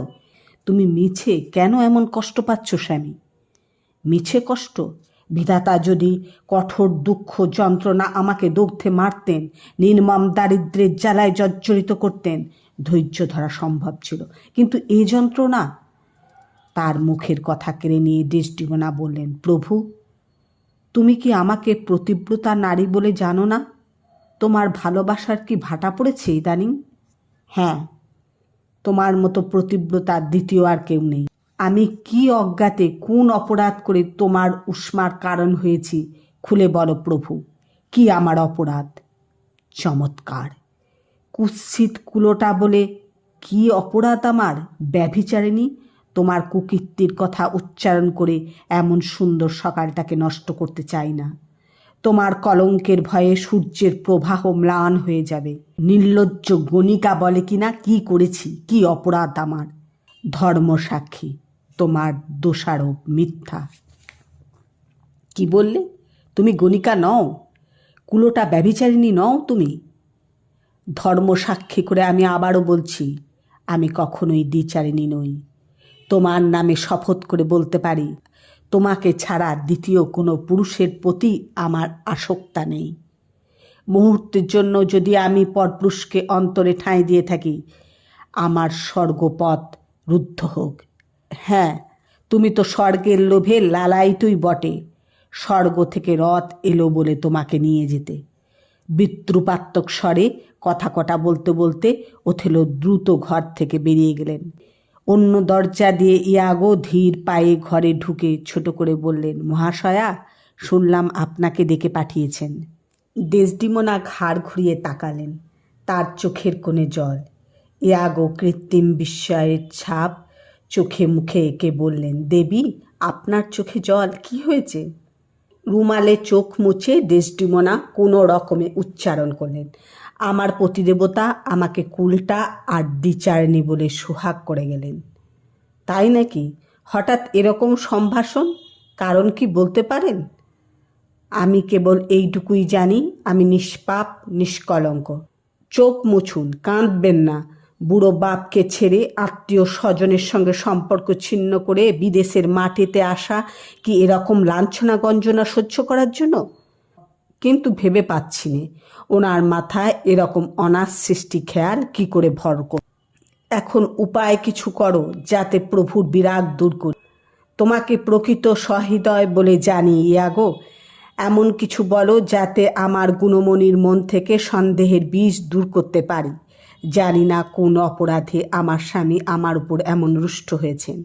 আমার দেহ মন যদি পতি ছাড়া অন্য কোনো পুরুষকে ভালোবেসে থাকে, জীবনে যেন মুহূর্তের জন্য সুখ শান্তি না পায়, কিন্তু আমার প্রেম চিরদিনই তার প্রতি অবিচ্ছেদ্য থাকবে। দেবী শান্ত হন। আমার বিশ্বাস ক্ষণিকের ভ্রান্তি শীঘ্রই কেটে যাবে। হয়তো সেনাপতি মশাই অন্য কোনো কারণে উত্তেজিত, তারই কতক ঝাঁজ এসে পড়েছে আপনার ওপর। দুদিনেই সন্দেহের মেঘ কেটে যাবে, শান্তি ফিরে আসবে। চোখ মুছে ভোজসভায় যান, অতিথিরা হয়তো অপেক্ষা করছেন। ডেসডিমোনা এমিলিয়াকে নিয়ে ভোজসভার উদ্দেশ্যে রওনা হলেন। এমন সময় রডারিগো সেখানে এলেন। তার চোখে মুখে বিতৃষ্ণার ছাপ। তিনি ইয়াগোকে কাছে পেয়েই গর্জে উঠলেন, তোমার ব্যাপারটা কি? বুঝছি না তো। ডেসডিমোনাকে উপহার দেবার লোভ দেখিয়ে আমাকে বিদেশে নিয়ে এলে, টাকাগুলো জলের মতো ওড়ালে। এখন আমি ধারণা করতে বাধ্য হচ্ছি আমি ঠকেছি। তুমি আমার সঙ্গে প্রবঞ্চনা করেছ। আমার হিরে জহরতগুলো ফিরে দাও, দেশে ফিরে যায়, নইলে তোমার দুরভিসন্ধির কথা ফাঁস করে দেব। ইয়াগো আমতা আমতা করে বললেন, তোমার মনে মিথ্যা সন্দেহ হওয়াটা আশ্চর্য নয়, কিন্তু তুমি বিশ্বাস করতে পারো আমি এতটুকু বাঁকা পথে চলিনি। কাজ হাসিল করতে দেরি হচ্ছে, এই যা দোষ। আসল কথা শোনো, সামন্তরাজের হুকুম এসেছে, কেশিও হবে এখানকার শাসনকর্তা, আর ওথেলো যাবেন তার নিজের দেশে, স্ত্রীকে সঙ্গে নিয়ে যাবেন। তবে একটা পাপ চক্র করে যদি তাকে আটকানো সম্ভব না হয়, এই মুহূর্তে আমাদের প্রধান কাজ কেশিওকে পৃথিবী থেকে সরিয়ে দেয়া। বলছো কি? হ্যাঁ, ঠিক বলছি। শাসনকর্তা হবার দায় থেকে তাকে অব্যাহতি দেয়া। আর তুমি যদি নিজের হাতে করতে চাও, নিজের ন্যায্য অধিকার আদায় করতে চাও, তবে তোমাকেই সে দায়িত্ব নিতে হবে। আজ রাত্রে সে যাতে মধ্যরাত্রে বাড়ি ফিরে সে ব্যবস্থা আমি করব। আর তুমি ওত পেতে থেকে সবার সুযোগ বুঝে তার উপর ঝাঁপিয়ে পড়বে। আমি রাজি হয়ে যাব। তুমি রাজি হয়ে যাও, কেশিওকে সরানো দরকার। ঠিক আছে, আমি রাজি, কিন্তু আমাকে ভালোভাবে ব্যাপারটা বুঝিয়ে দিতে হবে। কিন্তু তার জন্য তোমাকে ভাবতে হবে না, আমি তো আছি, সব ব্যবস্থা পাকা করে দেব। এখন যাও, তৈরি হয়ে নাও গে। রোডারিগো আশ্বস্ত হয়ে বিদায় নিলেন। সাইপ্রাস দুর্গের সামনে কুচক্রী ইয়াগো ও রোডারিগোর মুখ ভেসে উঠল। ইয়াগো রাত্রের অন্ধকারে রোডারিগোকে নিয়ে এসেছেন কেশিওকে হত্যা করার জঘন্য কাজ সমাধা করতে।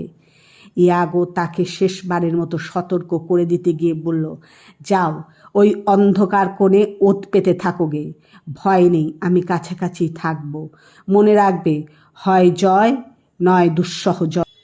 রোডারিগোকে যথাস্থানে বসিয়ে দিয়ে ইয়াগো পাশের নির্জন অন্ধকারে গা ঢাকা দিয়ে রইলেন। ইয়াগো গোপন অন্তরালে বসে ভাবছেন, ছোকরাটাকে বেশ তাতিয়ে তুলেছি, কাজ তো শুরু হোক, ফল যা হয় দেখা যাবে। কেশিও মরলেও আনন্দ, রোডারিগো মরলেও পরিতাপের কিছু নেই। আর দুজনই যদি কুপকাত হয় তবে কথাই নেই, কিন্তু যদি জীবিত থাকে তার মহত্বে আমায় চিরদিন ঘৃণ্য হয়ে থাকতে হবে। অতএব তাকে শেষ করা খুবই দরকার। এমন সময় কার পায়ের শব্দ শুনে রোডারিগো সচেতন হলেন। হাতের অস্ত্রটা শক্ত করে ধরে উৎকণ্ঠ হয়ে দাঁড়ালেন। হ্যাঁ, কেশিওই বটে। রোডারিগো 2 পা এগিয়ে এসে তৈরি হয়ে দাঁড়িয়ে পড়লেন। কেশিও কাছে আসতেই তিনি অতর্কিতে তার উপর ঝাঁপিয়ে পড়লেন। মুহূর্তের মধ্যে কেশিও মাটিতে লুটিয়ে পড়লেন। যন্ত্রণাকাতর কণ্ঠে চিৎকার করতে লাগলেন, কে আছে, বাঁচাও, বাঁচাও। চিৎকার চেঁচামেচি শুনে লোকজন ছুটোছুটি করে জড়ো হলো। ইয়াগো সুযোগ বুঝে গোপন অন্তরাল থেকে বেরিয়ে এসে চিৎকার জুড়ে দিলেন, খুন, খুন, এই দিকে খুন হয়েছে। ইয়াগোকে দেখে কেশিও আর্তনাদ করে উঠল, কে যেন অন্ধকারে আমাকে আঘাত করেছে, আমায় ভারী জখম করেছে। ইয়াগো আঁতকে উঠে বললেন, তাই তো, কোন দুর্বৃত্তের কাজ? কেশিও অঙ্গুলি নির্দেশ করে বললেন, ওই ওই যে অন্ধকারে পালাচ্ছে। ইয়াগো ছাড়া আর সবাই ছুটল রোডারিগোর দিকে।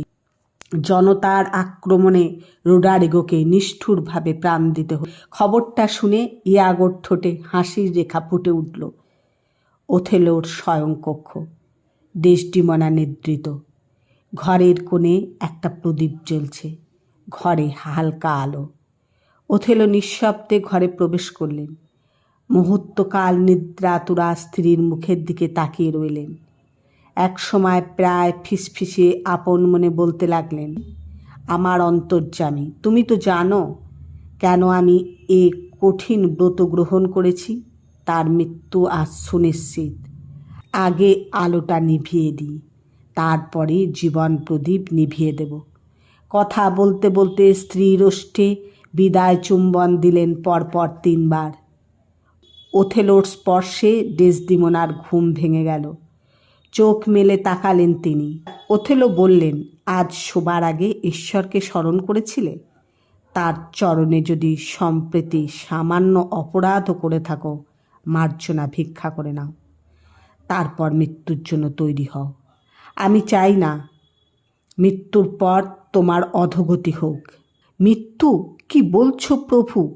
নিষ্পাপ আমার দেহ মন, অপরাধী তো নই আমি। এ অধীন তোমাকে মনে প্রাণে ভালোবাসে, এটাই যদি অপরাধ হয়? অপরাধের দণ্ড মৃত্যু? মরতে তুমি চাও না আমি জানি, কিন্তু মরতে তোমাকে হবেই। কিন্তু কোথাও কি শুনেছ ভালোবাসার অপরাধে মৃত্যুদণ্ড হয়? ঘোরতর প্রবঞ্চনা করেছ আমার সঙ্গে। তোমাকে ভালোবেসে যে রুমাল আমি দিয়েছিলাম, তুমি তা কেশিওকে প্রণয় উপহার দিয়েছ। মিথ্যে কথা, তুমি ভুল বুঝেছ, ভুল শুনেছ প্রিয়তম। বিশ্বাস না হয় আমার সঙ্গে আর প্রতারণার চেষ্টা করো না। অকপটে পাপ স্বীকার করো, মৃত্যু সুনিশ্চিত জেনে পাপ স্বীকার করো। তোমার কাছে আমার একটাই মিনতি, ভুল বুঝো না, নির্দয় হয়েও না প্রভু। ধ্যানে জ্ঞানে তোমাকে ছাড়া দ্বিতীয় কাউকে জানি না। আর এই ছলনাময়ী, তার হাতে আমি নিজের চোখে রুমালটা দেখেছি। এরপরও কি বলতে চাও তুমি নিষ্পাপ? বিশ্বাস করো আমি দিইনি, অন্য কোনোভাবে পেয়ে থাকবে হয়তো। তোমার সঙ্গে তার পাপ ব্যবহারের বহু প্রমাণ পেয়েছি আমি। ঠিক আছে, ডাক তাকে, আমার সামনে বলুছে। সে সুযোগ আর নেই। বিশ্বস্ত ইয়াগো চিরদিনের মতো তার কণ্ঠ রুদ্ধ করে দিয়েছে। তুমি তার সঙ্গে প্রতারণা করলে, সেই সঙ্গে আমারও সর্বনাশ সাধন করেছ। তোমার মুখে এতটুকু আটকালো না আমার সামনে প্রাণ পুরুষের জন্য শোক করতে? নির্লজ্জ কুলটা কোথাকার! ডেসডিমোনা কাতর মিনতি করলেন, প্রাণে মেরো না আমাকে, দাও চিরবিদায়। অনেক সহ্য করেছি, আবদ্ধ ক্রিয়ার বিলম্ব সহ্য হয় না। আর এ দ্বিচারিণী, মৃত্যুই তোমার একমাত্র প্রাপ্য। কথা বলতে বলতে অস্থির চিত্ত ওথেলো স্ত্রীর উপর ঝাঁপিয়ে পড়লেন। দৃঢ় হাতে তার গলা টিপে ধরলেন, চোখের পলকে শ্বাসরুদ্ধ করে দিলেন। ডেসডিমোনার নিঃসার দেহ মাটিতে লুটিয়ে পড়ল। উইলিয়াম শেক্সপিয়ারের লেখা ওথেলো নাটকটি তোমাদের পাঠ করে শোনালাম। মিথ্যা সন্দেহের যে কি ভয়ঙ্কর পরিণতি হতে পারে তার একটি দৃষ্টান্ত এখানে তুলে ধরা হয়েছে। নাটকটি ভালো লাগলে অবশ্যই কমেন্টে জানাবে। পরবর্তী অন্য একটি নাটক নিয়ে আবার তোমাদের কাছে উপস্থিত হব। ততক্ষণ তোমরা ভালো থাকবে, সুস্থ থাকবে।